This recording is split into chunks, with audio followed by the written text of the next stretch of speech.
Biodecodificación. Bienvenidos a todos los alumnos, exalumnos de la EAB, Escuela Argentina de Biodecodificación. Le doy la bienvenida a aquellos que hoy están ingresando por primera vez a este espacio. Espero que los motive, que les motive fundamentalmente a la capacitación bajo nuestra mirada, nuestra modalidad, que es eminentemente práctica. No es una escuela psicológica, sino que es una escuela biológica. Trabajamos desde la nueva medicina germánica del doctor Hammer bajo la mirada estricta de la biología y de lo que representa el mensaje del síntoma en el inconsciente biológico que subyace en nuestra biología, en cada órgano, en cada tejido, en cada célula. Esperemos que en esta tarde la podamos disfrutar, nos podamos juntos motivar y aprender y podamos continuar el mes que viene con otra masterclass. Y por supuesto, todos los jueves nos encontramos en los 30 minutos de encuentro curativo de 19 a 19:30. Para quienes no me conocen, mi nombre es Antonio De Santi, soy médico holístico integrativo y fundador de la EAB hace ya 11 años que estamos recorriendo este camino de técnica y arte de la biodecodificación.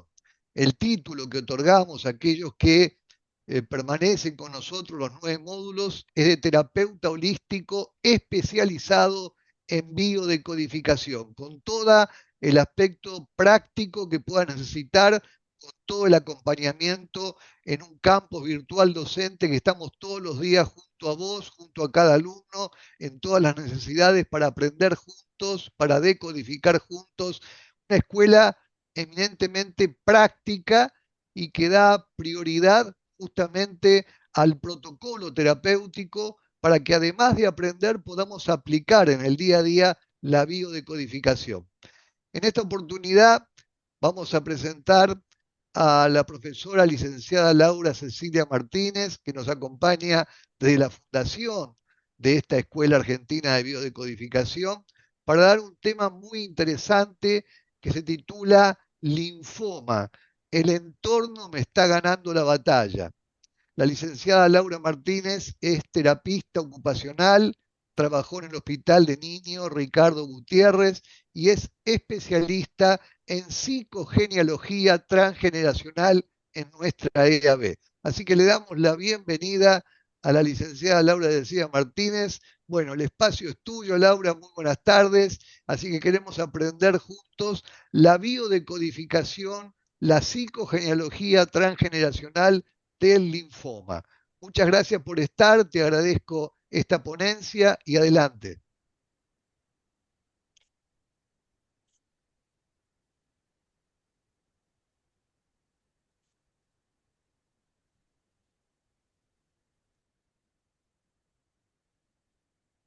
Bueno, buenas tardes, ¿cómo les va?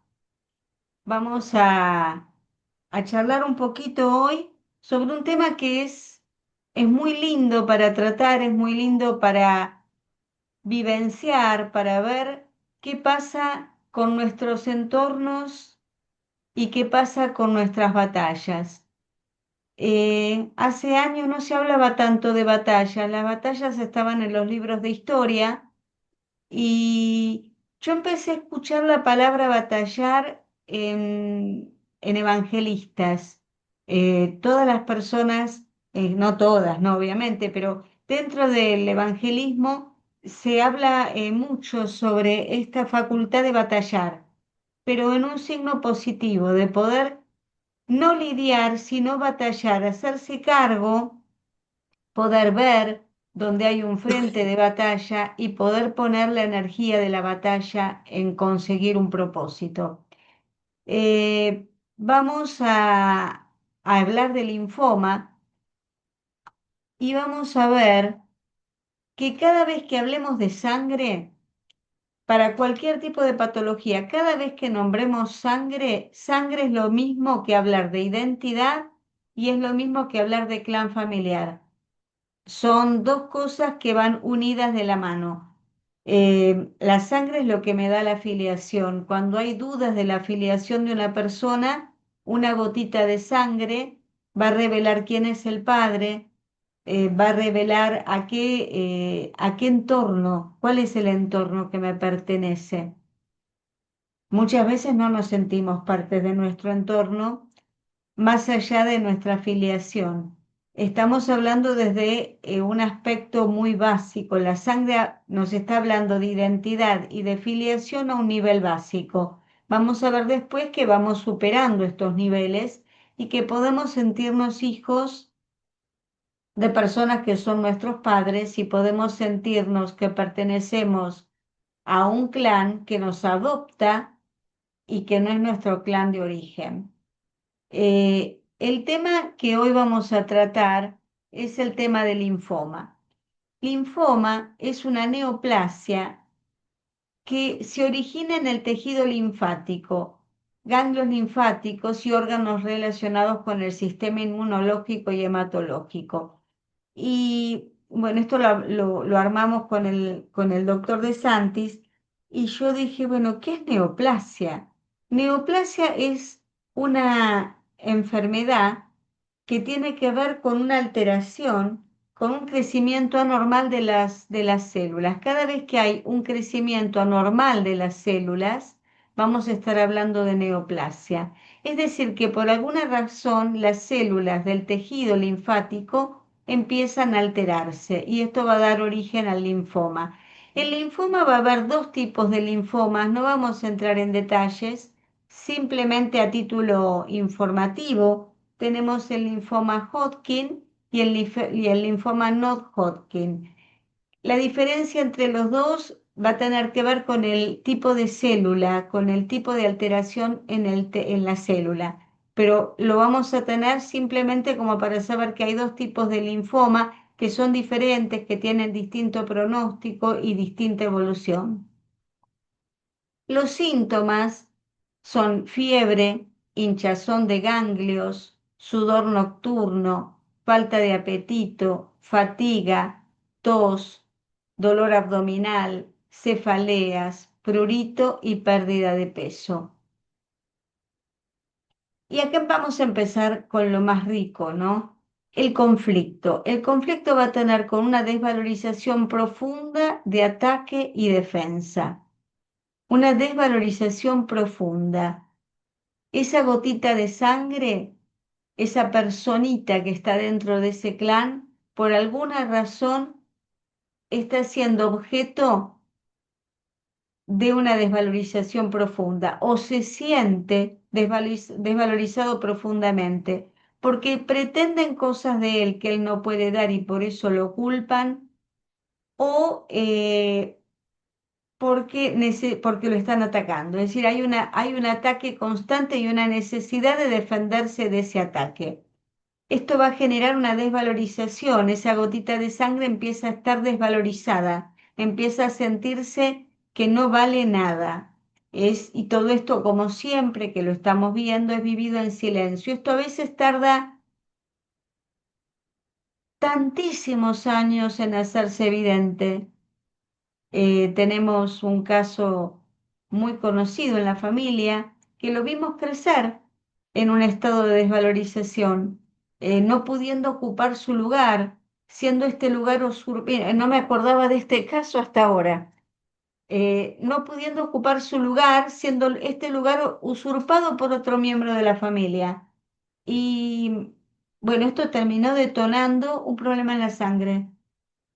Terminó generando un problema grave, que no lo vemos, por eso digo el peligro, porque uno se acostumbra a la desvalorización, uno se va acostumbrando a esta defensa constante, a este bajar el ego, no siempre sabemos batallar, muchas veces preferimos achicarnos ante el enfrentamiento ante la pelea del otro, nos vamos achicando, lo vamos viviendo en soledad y esto después sí va a dar lugar a la enfermedad. Me reprochan o me reprocho por no ser capaz de hacer algo. Eh, Esto es como una carrera frenética por demostrar lo que valgo, afectando hasta mi propia sangre. Antonio el lunes decía en la radio que era una carrera desesperada. Y yo pensaba que qué verdad, ¿no? Es una batalla desesperada. Es una carrera a todo o nada. Vamos a seguir. La lucha por ser aceptado. No hay nada más doloroso que sentir que uno no es aceptado dentro de su familia. No solamente que uno es distinto, sino que aparte que uno es rechazado abiertamente. Hay un miedo frontal, un pánico a algo o a alguien. Y eso, como ya lo vimos en psicogenealogía en general, el miedo es que me echen, que me terminen echando, que me terminen expulsando de este grupo, que sería el desastre total, ¿no? Sería ya el, el desastre total. Ustedes se deben, a mí me gustan mucho las películas de guerra, deben de haber visto ustedes también en muchas situaciones que se da que el soldado pierde su batallón y queda solo, y cuando el soldado queda solo, queda a merced de lo que le pueda pasar, porque tanto lo pueden matar sus compañeros, porque lo pueden identificar con el enemigo, como el mismo enemigo. Se necesita el clan. Después vamos a volver sobre este tema. Es una desvalorización con miedo, justamente con este miedo a ser expulsado. El tejido afectado es el mesodermo nuevo, la tercera etapa evolutiva. Foco Hammer, médula cerebral, sustancia blanca. FCA, necrosis de ganglios linfáticos. Da la apariencia como de un queso gruyère, todo comido con agujeritos. La conflictolisis, regeneración de la necrosis de los ganglios, nódulos linfáticos, adenomegalia, es decir, se agrandan los ganglios. Y vamos a empezar ahora a meternos un poquito. A mí me encantan los dichos porque nos van metiendo con el saber popular, nos van metiendo de a poco. Y un dicho de los que vamos a empezar hablando dice, es mejor mantenerse peleando, porque si solamente corres vas a morir cansado. Esto le pasa al fugitivo. Estaba leyendo una novela de una mujer que había cometido un crimen tras otro. Para tapar un crimen tenía que cometer otro y cambiaba la identidad hasta que en un momento dado deja de correr porque estaba ya agotada, cansada, se entrega a la policía y lo que siente es un alivio terrible porque prefiere estar presa y no tener que estar mirando para atrás constantemente detrás del hombro a ver si viene alguien a esposarla, si viene alguien a matarla. Directamente ya enfrenta su situación, eso la relaja.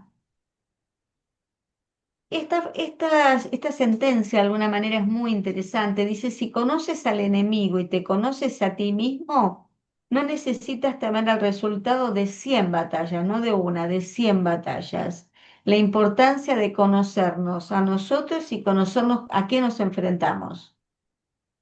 Si te conoces a vos, pero no conoces al enemigo, por cada batalla ganada también vas a sufrir una derrota, porque no estás conociendo a quién estás, con quién estás batallando, no conoces sus debilidades y no conoces sus fortalezas. Por más que conozcas las tuyas, no vas a tener una buena estrategia. Y si no conoces ni al enemigo ni a ti mismo, bueno, ese es un desastre. Ya te podés dar por seguro que de la batalla no vas a salir bien parado. Eh, y tenía también un maestro que nos había enseñado en su momento que no es necesario presentarte o prestarte una batalla si no estás seguro de que tenés la posibilidad de ganarla y de que valga la pena. No todas las batallas merecen ser peleadas. Algunas batallas no, tenemos que decir, no, esta no es mi batalla, esta capaz que fue la batalla de mi abuela. Ella peleó por esto, pero esto ya no es más mío, esto ya no me interesa, esto ya no me representa. De esto que fue un valor para ella, que dedicó su vida a esta batalla, no, a mí ya no, vamos a ir por otro lado, vamos a buscar otros terrenos de conquista. Esta ciudad que ella conquistó a base de tanto sufrimiento no es la mía. Vamos a seguir y vamos a meternos a pasear por los grandes, vamos a ver los grandes guerreros de la historia. Bueno, Atila a mí siempre me deslumbró por el horror, me deslumbró por esta frase que era: por donde pisa mi caballo no vuelve a crecer la hierba. Creo que era una frase que me pareció tan terrible, que es la típica frase del arquetipo de un guerrero absoluto que no deja nada en pie, de un guerrero que cuando va a la batalla arrasa, arrasa con lo que haya, arrasa con lo que haya, que da miedo solo verlo, que provoca miedo el nombre. A mí todavía es el día de hoy que me parece Atila y me viene como una cosa de decir, por Dios, un guerrero muy, muy, muy, muy aguerrido. Acá tenemos uno que vamos bajando de categoría, Mussolini, que la historia después demostró enormes flaquezas que tuvo, que no fue tan buen guerrero, que la historia después no lo planteó, pero bueno, ocupó un lugar sin duda. Y mi papá, que venía de toda una rama española, pero no se sabe por qué razón se le ocurría decirme, cuando me veía cansada, me decía: Avanti Bersaglieri, que la batalla nostra. El dicho verdadero no es batalla, es la victoria. Mussolini no iba por batallas, iba por victorias, que también es interesante como pensamiento. ¿Por qué vamos? ¿Para qué luchamos? ¿Luchamos por una batalla o luchamos por una victoria? Mussolini luchaba por una victoria que no se le dio, pero esta frase acompañó parte de mi infancia en un hombre que no tenía nada que ver con Italia, pero me lo decía hasta con el acento italiano. Y acá tenemos uno que nos va a resonar a todos, que nos quedó ya en nuestro inconsciente colectivo argentino. Acá lo tenemos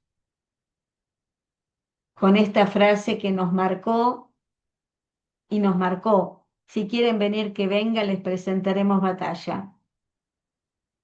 Cómo nos despertó alegría en su momento, como después podemos ver precisamente en este ejemplo, que presentó batalla sin saber ni con qué contábamos nosotros, ni con qué venía el enemigo. Le dijo: vengan, vengan, y vinieron, y pobres, pobres nuestros soldados, que fueron mejor tratados después por los ingleses.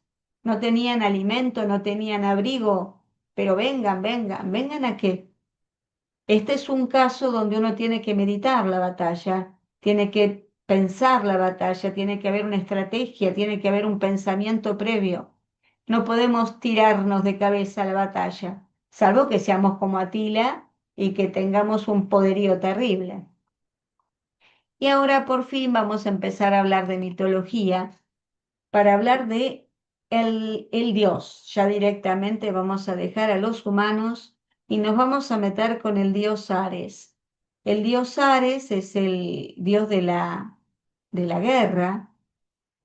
Para los griegos, el dios Marte; para los romanos, fue un dios muy importante en Grecia y en Roma. En Roma tenía su templo, tiene su planeta, y el día martes es el día de alguna manera dedicado al dios Marte. Es muy interesante ver el nacimiento de Ares. Y ahora me voy a poner, a partir de ahora, vamos a empezar a pensar un poquito desde la psicogenealogía, porque yo me puse a pensar: ¿cómo batallo yo mi vida? ¿Cómo me presento? ¿Cuánta importancia tiene cómo me presenté en las primeras batallas? ¿Cómo me fue en las primeras batallas? Salí herida, salí victoriosa, zafé por los pelos, salí muy lastimada, salí con laureles, porque esto de alguna manera nos va a ir plantando a poder ser victorioso o a poder ser una persona con un temor excesivo frente a los enfrentamientos. ¿Vieron que hay personas que le tienen temor a los enfrentamientos? ¿Vieron que hay personas que cuando uno está conversando y hay un atisbo de enfrentamiento, están que, ay, que no se levante la voz, por favor, que no lo toleran? Y hay otros que lo buscan. Yo tengo una amiga que le encanta debatir y debatir con todo y busca y busca y busca hasta que logra saltar la llama. Bueno, es bueno ver qué pasó. ¿Cómo fueron estas primeras batallas? Y vamos a ver que Ares no la tuvo, pero nada fácil, en lo más mínimo. El papá, el padre de Ares es nada menos que el dios Zeus, que es el dios olímpico, podríamos decir que el más poderoso, el al que se lo asocia con el rayo, un dios enorme del Olimpo, hermano de Plutón y de Neptuno.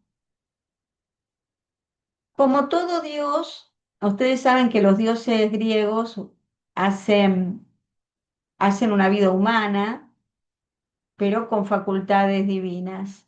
Tienen todas las faltas humanas, pero aumentadas. Es decir, no son como los dioses o el dios que nos proponen en Occidente, donde estamos hablando de dioses con virtudes. Acá no vamos a ver virtudes, están las virtudes mezcladas absolutamente con los errores más garrafales. Bueno, Zeus se casa con su hermana Hera y le empieza a ser infiel. Le va a ser infiel con hombres, con mujeres, con niñas, con cualquier cosa. Y Hera que va a ser de alguna manera el prototipo, el arquetipo de la mujer, ¿no? De la mujer sufrida, de alguna manera, se aguanta sufriendo horrores. Bueno, Ares, no, Ares, discúlpeme, no, Zeus se, se va a enamorar o encaprichar de una titánida que se llama Metis y un oráculo le advierte que así como él hizo con su padre, con Cronos, él también va a ser derrocado por un hijo. Cuando le dicen esto, tiene un ataque de pánico y Metis la convierte en una gotita de agua y se la traga para evitar, pero Metis ya estaba embarazada. Así que va a ir creciendo dentro de él esta hija. En un momento dado siente un terrible dolor de cabeza y entonces va a pedirle ayuda a un semiolímpico, a Vulcano, y de un hachazo le abren la cabeza. Después vamos a ver esto cómo va a tener simbología con el parto, ¿no? Cómo cómo esto de partir, este partir es un parto, el parto de Zeus, donde nace Atenea preparada para la batalla. Es decir, que mientras se formaba, se iba preparando para la batalla. Fíjense en qué imagen. Venus también nace formada, viene en la espuma del mar, pero viene en su belleza, viene en una concha dorada, viene en un estado de enamoramiento desde que nace. Atenea viene lista para la batalla con la lanza, con un armazón que la defiende, y esta diosa Atenea va a ser media hermana de Ares.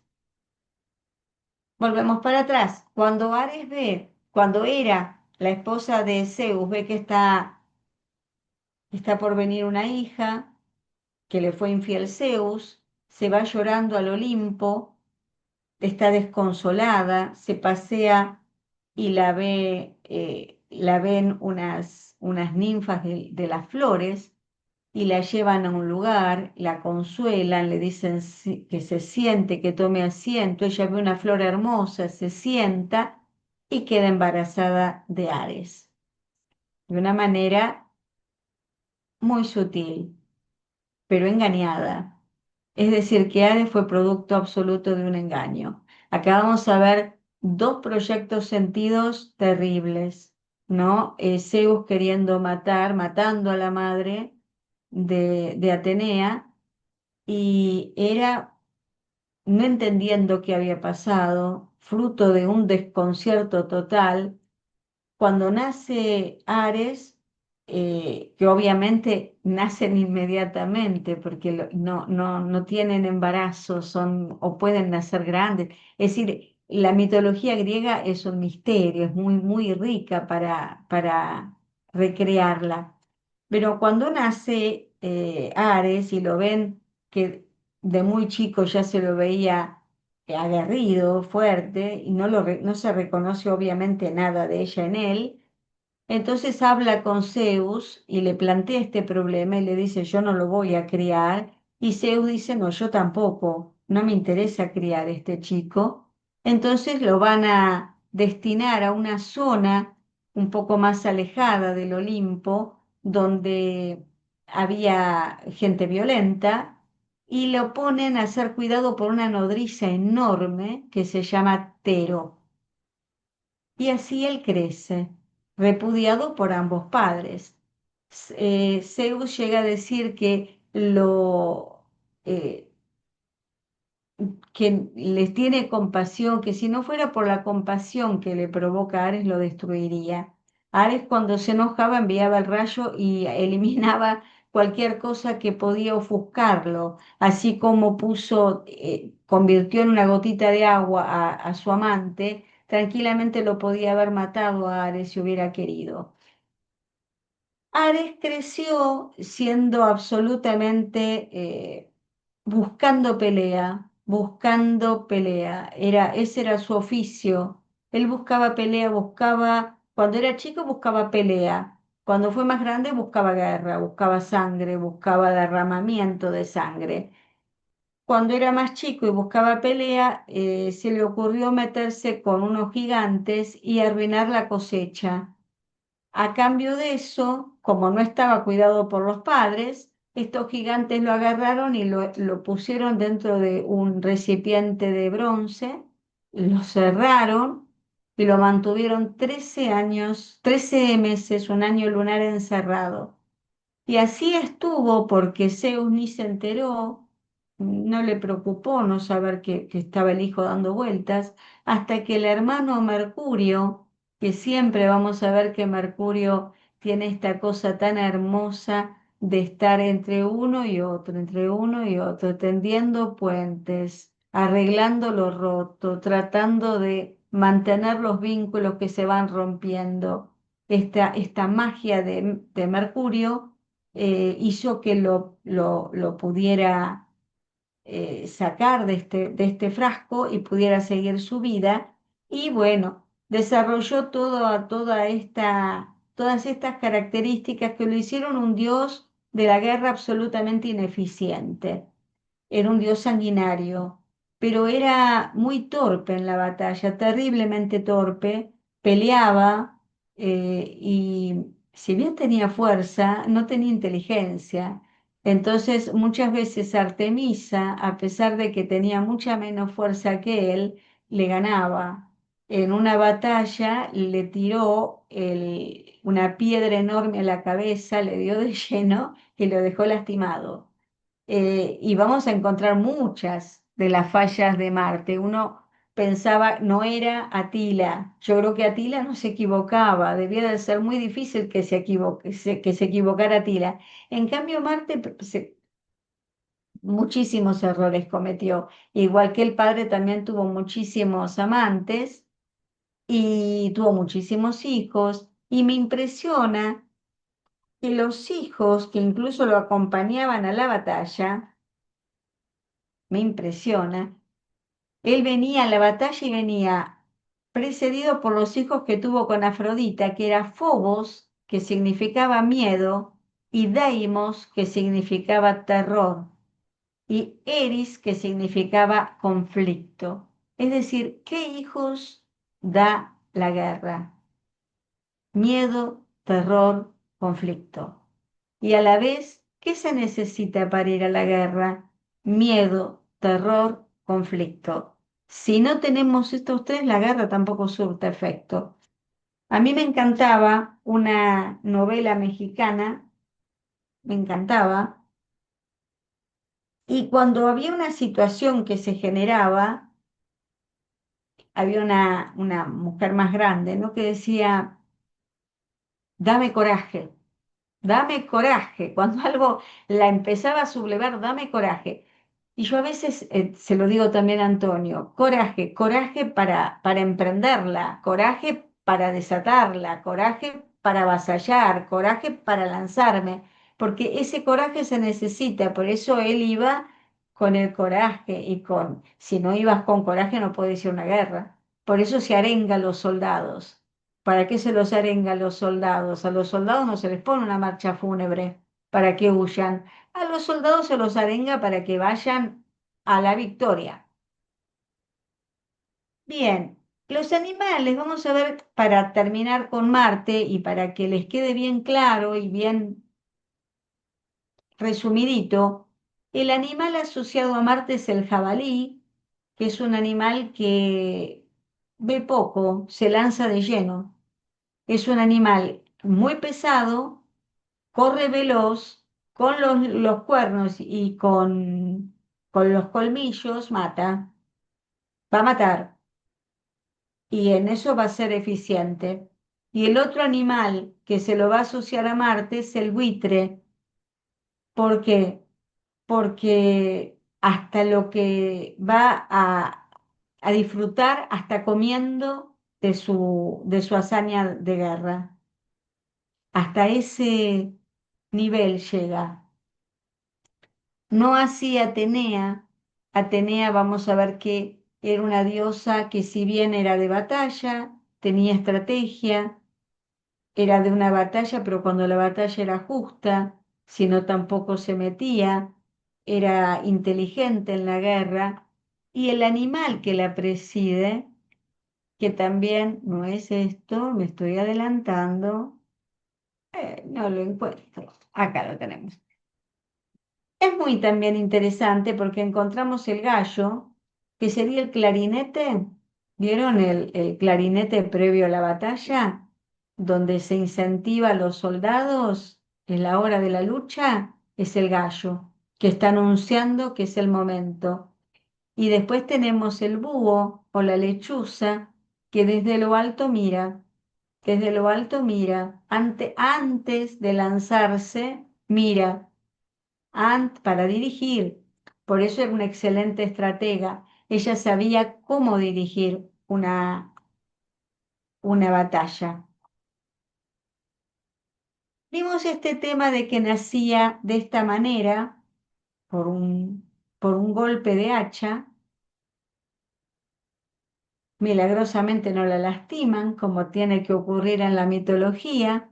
Nace sin una sola lastimadura y Zeus tampoco va a sufrir ningún daño. Y vamos a ver que aquí estamos nuestros pobres mortales, nosotros, que también vamos a nacer con un corte, con un forceps, con una ventosa. Puede que naturalmente, puede que no, puede que necesitemos ayuda, pero sin duda que es un pasaje en el cual vamos a demostrar nuestra fortaleza. Este bebé debe ser fuerte para poder afrontar esto. Cuando yo empecé a planear la masterclass, me voy a empezar a apurar ya, yo le decía a Antonio, ay, voy a hablar, porque a mí me encanta hablar de Octavio, que se los doy a ustedes para que lo lean, el cuento de Octavio el Invasor, y me encanta pensar que todo ese cuento me parece maravilloso para introducir el tema, ¿no? De que venimos de un mundo celeste a un mundo terrestre. Y cuando empecé a estudiar el tema, yo digo, no, porque somos el producto del espermatozoide más veloz, y oh sorpresa que ahora se descubrió que no somos fruto del espermatozoide más veloz. Los espermatozoides más veloces son los que mueren primero, porque llegan, intentan, empiezan a hacer el trabajo de horadar la membrana y mueren. Es la segunda o la tercera camada los que van a poder penetrar. Lo que igual no deja de ser, obviamente fuimos igual los más fuertes, pero somos también, atrás nuestro quedaron otros que también fueron fuertes. Este bebé va a estar, eh, nace prematuro, absolutamente prematuro.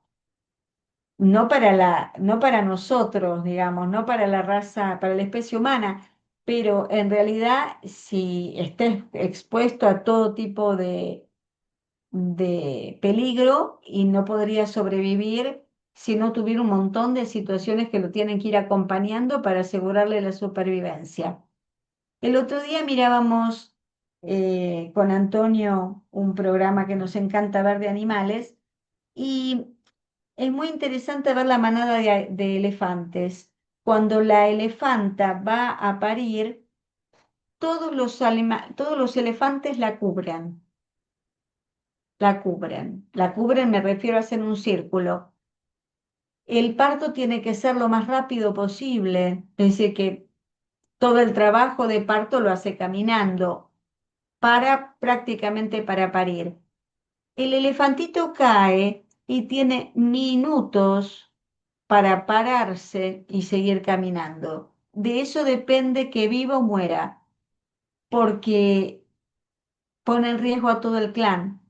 El clan no puede quedar separado, porque si se queda parado van a ser fruto de depredadores. Entonces tienen que seguir caminando. El elefantito, con una ayuda mínima de la madre, tiene que probar que se va a parar en las cuatro patas y poder caminar. Si prueba esto, va a poder vivir.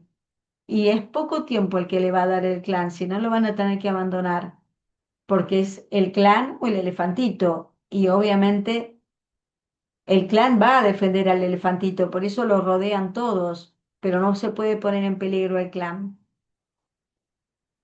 ¿Cómo venimos a este mundo? Venimos con reflejos arcaicos. Estos reflejos que son interesantísimos nos van a permitir asegurarnos alimentación, respiración, sostén. Son nuestros primeros reflejos. Tenemos el reflejo de succión, sin el cual el bebé no se podría alimentar, y si no se puede alimentar, moriría. Lo van a alimentar con sonda, pero empezaríamos ya muy, muy, muy mal. Por eso se toman los reflejos, ni bien un bebé nace y tienen escalas y le van poniendo puntajes para ver este guerrero en qué lugar del ejército lo vamos a poner. ¿Es un buen guerrero? ¿Es un guerrero ahí? ¿Es un guerrero que lo vamos a mantener en la retaguardia porque no anda muy bien? El reflejo de succión significa que cuando le tocamos un bebé las mejillitas va a intentar mover ya la boquita para tratar de ver si puede agarrar aquello que está cerca para alimentarse. Después tenemos este que me encanta, el reflejo de moro. Cuando agarramos un bebé así, el bebé tiende ya a agarrarse. Cuando ve que está en el aire, sabe que, es decir, no sabe, es instinto. Si está en el aire se puede morir. Necesita estar sobre algo. Si está en el aire está en peligro. Por eso tiende a agarrarse. Con las manos tiende a agarrarse. Reflejo de prensión, el mismo.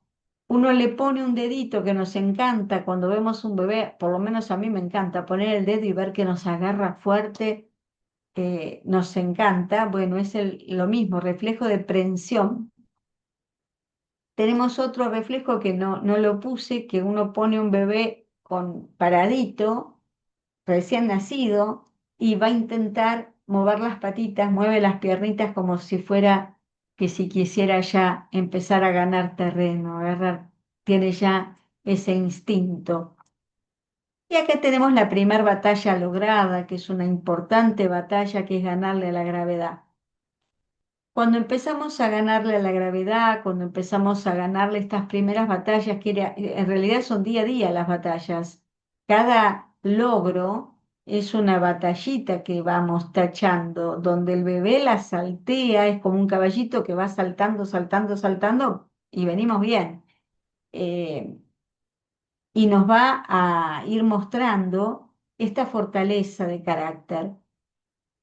¿Qué pasa, como decíamos antes, cuando el entorno no fue el adecuado, cuando no tuvimos el estímulo, cuando no fuimos deseados, cuando nos pusieron en un lugar de desvalorización, cuando decretaron que no teníamos las cualidades que el clan pensaba que yo tenía que traer al clan?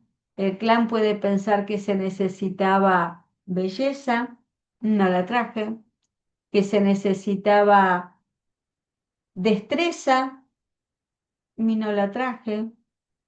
Pensemos si pertenecemos a una familia de deportistas y nace alguien que no es deportista, hay heridas narcisistas que van quedando. Y esas heridas narcisistas que bien trabajadas se sobrellevan. El que lo debe trabajar es el padre y la madre, porque la herida les corresponde a ellos, no al hijo, no es traspasable al hijo, debería de ser de los padres, pero muchas veces esto se traspasa en miradas, en frases, en insultos, en formas de denominar al otro, en tratar de una manera a un hijo y de otra manera a otro, y todo esto nos va marcando en dos opciones: o salto, como saltaría Ares, y salto y te la peleo, y salto y te la disputo, y salto y me pongo difícil, y salto y soy díscolo, o cada vez me aplasto un poco más, cada vez me aplasto un poco más, cada vez me aplasto hasta que ya después ni yo me reconozco quién era, y termino creyendo que realmente no valgo para nada, que salí fallado, que en realidad de la camada que tuvieron mis padres soy el fallado. Esto, estas primeras batallas después las vamos pasando para más adelante. Las pasamos a la escuela, en el ámbito escolar, pues el entorno. El entorno me está ganando la batalla. El entorno puede ser mi casa, también puede ser la escuela. También vamos a pasar al entorno escolar aquello que no supimos trabajar en un entorno familiar. Si yo en el entorno familiar no me pude manejar con vínculos saludables, no me voy a manejar con vínculos saludables en la escuela. Voy a repetir estos vínculos que aprendí. Me voy a poner en el lugar de la poca cosa, me voy a poner en el lugar de conmigo no cuenten, no valgo para nada, o al contrario, ojo conmigo, no te metas conmigo, o no te metas conmigo. Después lo vamos a llevar al trabajo. ¿Y cómo lo vamos a sentir en el trabajo? Porque ahí directamente te despiden. En la escuela también te pueden despedir. Es decir, que el miedo a perder el clan que teníamos al comienzo, que hablamos al comienzo, ese miedo lo vamos a seguir teniendo porque se va a seguir repitiendo. El miedo que nos echan de escuela, que no somos tan conscientes cuando somos chicos, son más conscientes nuestros padres, pero que se da. Hay chicos que van saliendo de una escuela a otra, a otra, a otra, cambiando, y es cada rechazo va dejando una marca y nos va aseverando como si fuera un sello: fallado, ¡pac! Fallado, tac, cada una, fracaso, tac. Y lo mismo pasa en el trabajo. En el trabajo te echan. Si hay una persona que es problemática o que no rinde o que no es veloz o que no es eficiente, no va a durar mucho en el trabajo. Es otra batalla perdida que podemos llegar a tener. ¿Cómo tenemos que dedicar el tiempo a conocernos, a ver quiénes somos, a ver cuáles son nuestros valores, cuáles son nuestras nuestras deficiencias, que también es importante saberlas. Si yo no tengo dotes para musicales, no voy a poder ser pianista, aunque mi mamá sea pianista. Bueno, yo no seré pianista, no voy a luchar esa batalla y no merezco ningún adjetivo más que la realidad que no tengo aptitud para ser pianista. Pero ¿cuáles sí son mis aptitudes? ¿Cuáles sí son mis logros? ¿Qué es aquello que tengo que trabajar para lograr vencer muy buenas batallas? ¿Cuáles van a ser mis batallas? Las que yo elija, las que pueda pelear y las que pueda salir victorioso y laureado, victorioso y con honores.